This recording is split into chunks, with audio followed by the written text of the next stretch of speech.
Bom dia! Aqui é o pastor Alexandre e o tema da devocional de hoje é a armadilha do conselho. Texto de Gênesis capítulo 3, versículo 4 diz: Então a serpente disse à mulher: É certo que vocês não morrerão. Você que dirige, lembra como se chegava ao endereço desconhecido sem um GPS? Uma das opções era procurar alguém que soubesse o caminho e pedir conselhos para poder chegar ao destino. Os mais prevenidos, ao se aproximarem ao local de destino, paravam para perguntar novamente. Conversa normalmente assim: Olá, amigo, você conhece essa rua aqui? O pedestre muito solícito dizia: É claro. Passando 2 quadras, vire à esquerda e vá até o fim da rua. O seu destino estará à sua direita. O motorista, todo animado, contava 2 quadras e virava à esquerda. Ia até o fim de uma rua que aparentemente não acabava mais. Até que descobria o conselho de alguém que ou não sabia o caminho ou não quis ajudá-lo. Agora, imagine outra situação. Essa pessoa não quer ver o teu bem, pois não gosta de você. Então você se aproxima e começa a receber conselhos daquele que quer o teu mal. Resultado final? Você dando ouvido a conselhos que te levarão à própria ruína. E assim foi com a Eva. O conselho da serpente a Eva foi, em outras palavras, come, minha filha, esse fruto não vai te fazer mal não. E por fim, era só um péssimo conselho de alguém que queria destruir a comunhão de Adão e Eva com Deus. Vejamos 2 perigos na questão do conselho. A primeira armadilha diz respeito aos conselheiros maus. No capítulo 6 do livro de Daniel, encontramos a seguinte história. Dário, o rei que governava a Babilônia, gostava muito de Daniel. Mas alguns homens maus do palácio, por inveja de Daniel, decidiram matar o amigo do rei. Como eles decidiram fazer isso? Isso está relatado em Daniel, capítulo 6, do versículo 6 até o 9. Eles resolveram bolar um plano onde o próprio rei pudesse emitir uma lei que proibisse Daniel de ser fiel a Deus e que o descumprimento dessa lei tivesse como resultado a pena de morte.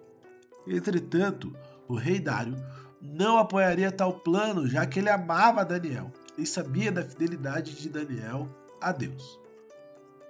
Então, os inimigos de Daniel prepararam um conselho para o rei, fazendo ele acreditar que era um bom conselho com o propósito de honrar o nome do rei, sem ele perceber que isso traria a sentença de morte ao seu amigo Daniel. Agora, eles sabiam que em algum momento o rei perceberia que Daniel transgrediria essa lei e assim iria querer revogá-la. Por esse motivo, eles deram outro conselho ao rei: assina-o para que não seja alterado. O rei gostou do conselho e assinou a lei, mas conhecemos o resultado. O rei, quando menos percebeu, estava sentenciando à morte o seu grande amigo, que só não morreu graças ao poder de Deus sobre a vida de Daniel. Precisamos estar atentos, pois essa é uma das grandes armadilhas que o diabo usa contra nós. Conselhos malignos, com consequências destrutivas para aqueles que a ouvem. A segunda armadilha em relação ao conselho é o conselho de uma perspectiva carnal. Em 1 Coríntios, capítulo 2, versículo 14, encontramos o princípio que diz que o homem carnal não pode discernir as coisas espirituais. Então, não é somente com o conselho dos inimigos camuflados de amigos que precisamos nos preocupar. É necessário dar a devida atenção ao conselho de ir embora amigos sinceros, mas com perspectivas simplórias e naturais, sem discernimento do fator espiritual. Isso foi o que aconteceu com Josué.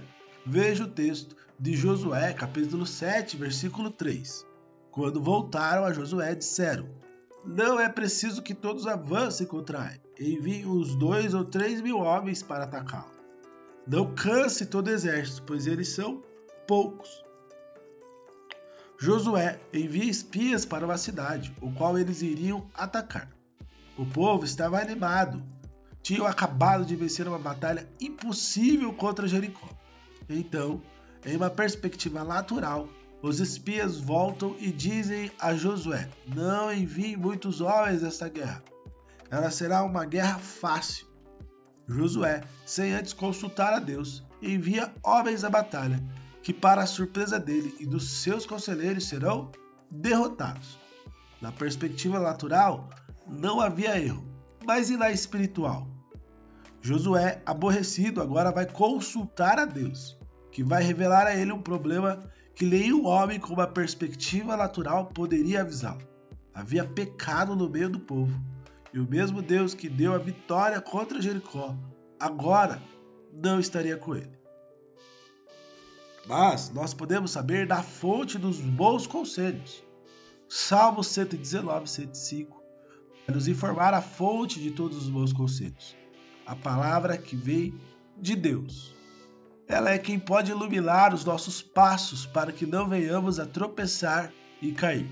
Ela é a fonte de luz que nos impede de cairmos em armadilhas que estejam no nosso caminho. Em algum momento, seremos desafiados a confiar no conselho da palavra de Deus ou confiar em conselhos que, embora contrariam a palavra de Deus, parecem melhores, mais atraentes. Contudo, tenha no seu coração a seguinte verdade: se não é o que Deus diz, não te fará feliz, mesmo que seja um conselho que você não queira ouvir. Não se esqueça que Deus é o Pai perfeito que disciplina todo aquele que Ele chama de filho, com uma palavra que é útil para o ensino, para a repreensão, para a correção e para a instrução em justiça, para que o homem e a mulher de Deus sejam aptos e preparados para toda boa obra. Essa devocional abençoou você? Então, compartilha ela com alguém e tenha um dia cheio da presença do Espírito Santo.